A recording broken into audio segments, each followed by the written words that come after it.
Hi guys, Derek here from Bomb Socks with a new week of Bomb Bites, where we feast upon the words of Christ and we do it one bite at a time. So this week I'm excited. We're going to be studying a little bit about Abraham. I am grateful for Abraham. I love Abraham. He is a hero of mine and he's a legend in the Old Testament. So I'm grateful for that, and we're going to study about Abraham. So we are going to go right out to Abraham chapter 1. And I want to focus on verse number 1 because it's kind of an interesting verse. So right out the gate, it says, "In the land of the Chaldeans," or the Chaldeans, depending upon where you're from, "at the residence of my fathers, I, Abraham, saw that it was needful for me to obtain another place of residence." Now, this is a great verse. Let me show you a picture that helps you understand why. Now, this is one of the hieroglyphs that was found as the book of Abraham was brought about. This picture, if we brought this up here to put it into context, I, Abraham, saw that it was needful for me to obtain another place of residence, right? Why? Well, you go down to verse number 5, and verse 5 says, "My fathers, having turned from their righteousness and from the holy commandments which the Lord their God had given unto them, unto the worshiping of the gods of the heathen, utterly refused to hearken to my voice." Verse 6, "Their hearts were set to do evil, and they were holy." There's that word. They're holy and utterly turned to the god of Elkanah and Libnah and Machmachrah. He actually talks about these later on in the chapter. You go to verse 7. "For they had turned their hearts to the sacrifice of the heathen in offering up their children unto these dumb idols, and hearkened not to my voice, but endeavored to take away my life by the hand of the priest of Elkanah.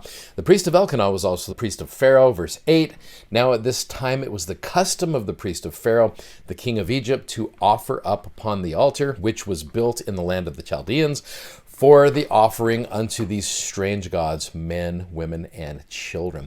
Now, there is a story here in Abraham chapter 1 which we don't talk about a lot, and in fact, it is only one verse, but I think it is worthy to talk about. If you go to verse number 11, it says, "Now this priest had offered upon this altar 3 virgins at one time, who were the daughters of Onita, one of the royal descent directly from the loins of Ham. These virgins were offered up because of their virtue. They would not bow down to worship gods of wood or of stone. Therefore, they were killed upon this altar, and it was done after the manner of the Egyptians." So I came across a quote from Elder Neil A. Maxwell. I've loved Elder Maxwell's quotes always. Look what he said about these 3 righteous young women. So he compared the virtue of these 3 young women along with 3 exceptionally faithful young men, Shadrach, Meshach, and Abednego. He described them as marvelous models on enduring uncertainty and trusting God. Matching those 3 young men are these 3 young women whose names we do not have.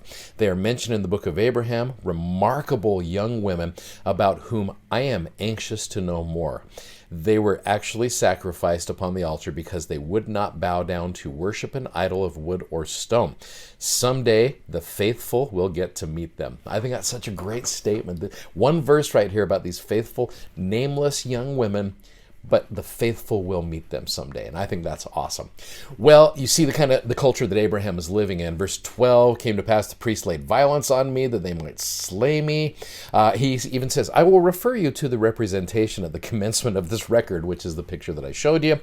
"It was made after the form of a bedstead, and had among the Chaldeans, amongst all these gods." And again, he talks about that hieroglyph that I showed you in verse number 14. Well, verse 15, I have created a new hieroglyph here. If you're listening to this, you won't get a chance to see it, but you can go out and see this video and check this out. So here you go. What do you think? My rudimentary skills in creating hieroglyphs. It says that in verse 15, "As they lifted up their hands upon me, that they might offer me up and take away my life, behold, I lifted up my voice unto the Lord my God, and the Lord hearkened and heard.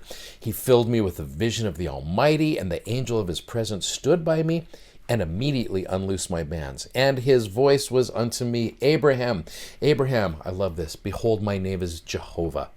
I have heard thee. I have come down to deliver thee, and to take thee away from thy father's house and from all thy kinsfolk into a strange land which thou knowest not of," which we're going to talk about this week. Verse 18, "I will lead thee by my hand. I will take thee. I will put upon thee my name, even the priesthood of thy father, and my power shall be over thee.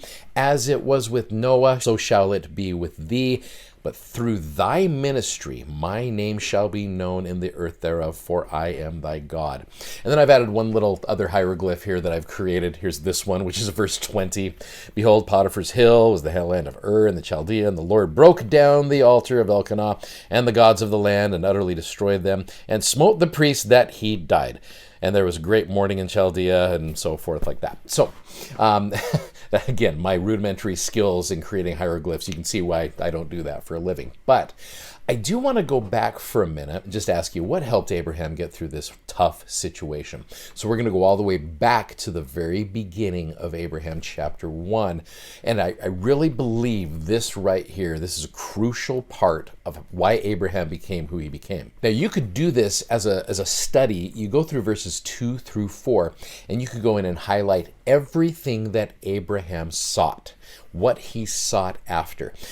In fact, you start going into verse number 2, and it says, finding there was greater happiness and peace and rest for me, I sought for the blessings of the fathers, and the right whereunto I should be ordained to administer the same, having been myself a follower of righteousness, desiring also to be one who possessed great knowledge, and to be a great follower of righteousness, and to possess a greater knowledge, and to be a father of many nations, a prince of peace, and desiring to receive instructions and to keep the commandments of God, I became a rightful heir, a high priest holding the rights belonging to the fathers.